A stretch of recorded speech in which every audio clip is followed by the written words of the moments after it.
गाडीको व्यवस्था गरेका छन्। नेपालको विभिन्न ठाउँबाट चाहिँ मानिसहरूको उपस्थिति देख्न सकिन्छ।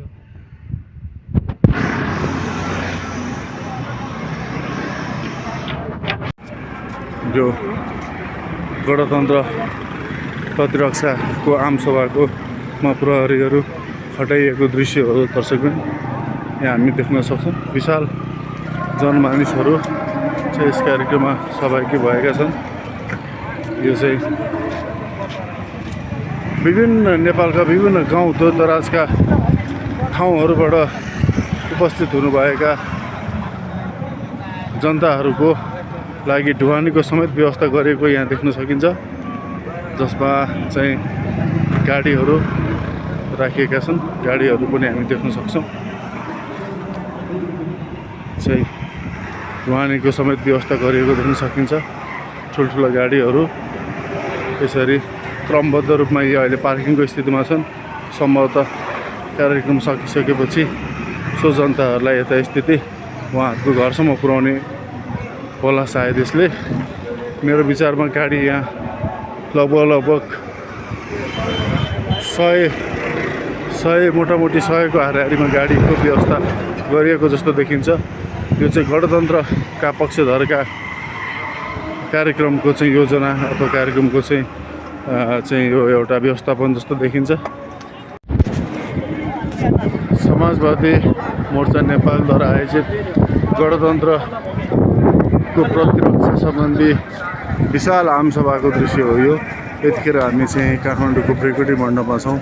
यो विशाल जनशक्ति हामी देख्न सक्छौँ। विशाल रूपले चाहिँ जनसहभागिता देखिएको छ। मधेसबाट समेत मानिसहरू आएको जस्तो देखिन्छ। यो भिड सबै गणतन्त्र प्रतिरक्षाको निमित्त आज भएको आमसभाको निम्तिमा देखिएको दृश्यहरू तपाईँ देख्न सक्नुहुन्छ। सबतिरबाट प्रहरी प्रशासनद्वारा निषेध पनि गरिएका छन् विभिन्न ठाउँहरूमा। मलाई लाग्छ सिंहदरबारदेखिको तपाईँको रत्न पार्कदेखिको जमल एरियादेखिको सबै चाहिँ प्रमुख सडकहरू बन्दको स्थिति छ। यतिखेर यसरी सबै आफ्ना नगरपालिका गाउँहरूबाट सहभागिता देखाउनु भएको छ। यो जनसहभागिता विशाल देखिन्छ। यो गणतन्त्रको रक्षाको निम्ति देखिएको विशाल जनसभा हो। अब राजतन्त्र पक्षधरका कार्यक्रमको सभा हेर्न बाँकी छ। त्यो सभालाई पनि हामी अवश्य पनि कभर गर्ने नै छौँ।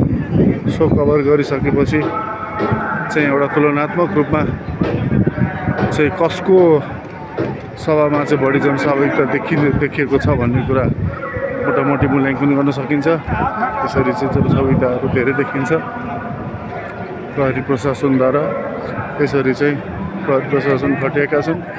3500 प्रहरी खटाउने भने 35,000 प्रहरी खटाउने भन्ने कुरा भएको छ। प्रहरीद्वारा यसरी निषेधित क्षेत्र लागू गरिएको छ। यहाँ प्रहरीहरू हामी देख्न सक्छौँ। यो विशाल जनसहभागिता आजको गणतन्त्रको प्रतिरक्षा स्वरूप भएको कार्यक्रमको विशाल देख्न सक्छौँ।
हेलो कमरेड, के छ?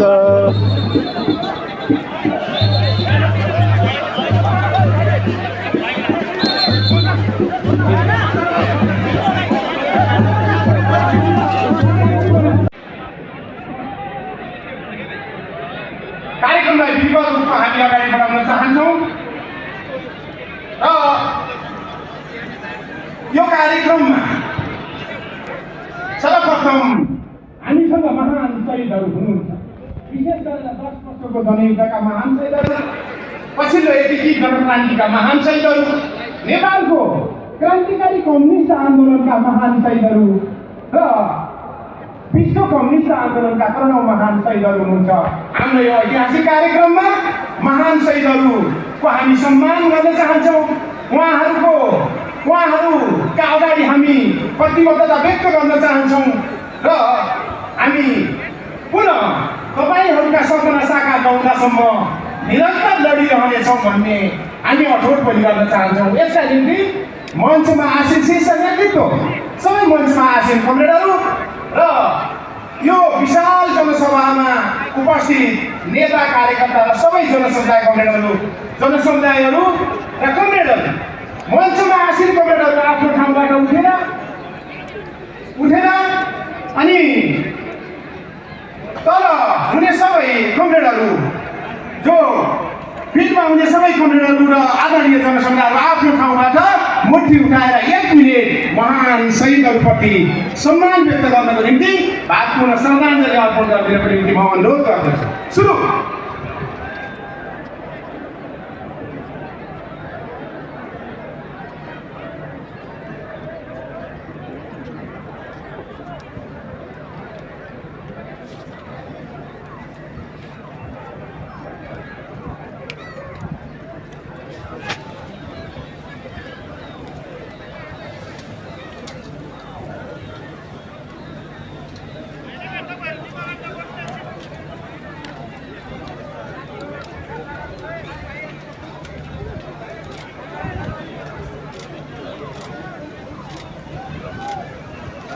कमरेडहरू र आदरणीय समाजवादीको स्थापना गरेर नेपालको क्रान्ति आन्दोलनमा क्रान्तिकारी आन्दोलनमा योगदान गर्नुभएका नेत्री समाजवादीका अध्यक्ष तथा पूर्व प्रधानमन्त्री कमरेड माधव कुमार नेपाललाई आसन ग्रहणको निम्ति म अनुरोध गर्छु।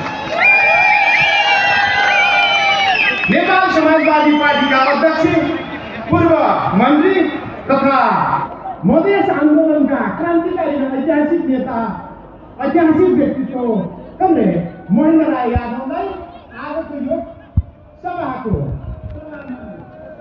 आसन ग्रहणको निम्ति म अनुरोध गर्छु। मञ्चमा आसीन चारवटा राजनीतिक पार्टीका पदाधिकारी कमरेडहरू र स्थायी समितिका कमरेडहरू र समाजवादी मोर्चाको आजको कार्यक्रमका आयोजक कमरेडहरूलाई आफ्नो ठाउँबाट मञ्चमा आसीन सबै कमरेडहरूलाई एकमुष्ट रूपमा आसन ग्रहणको निम्ति म अनुरोध गर्दछु। आदरणीय जनसमुदायहरू, अब हामी हाम्रो कार्यक्रमलाई अर्को च्याप्टरतिर अगाडि बढाउने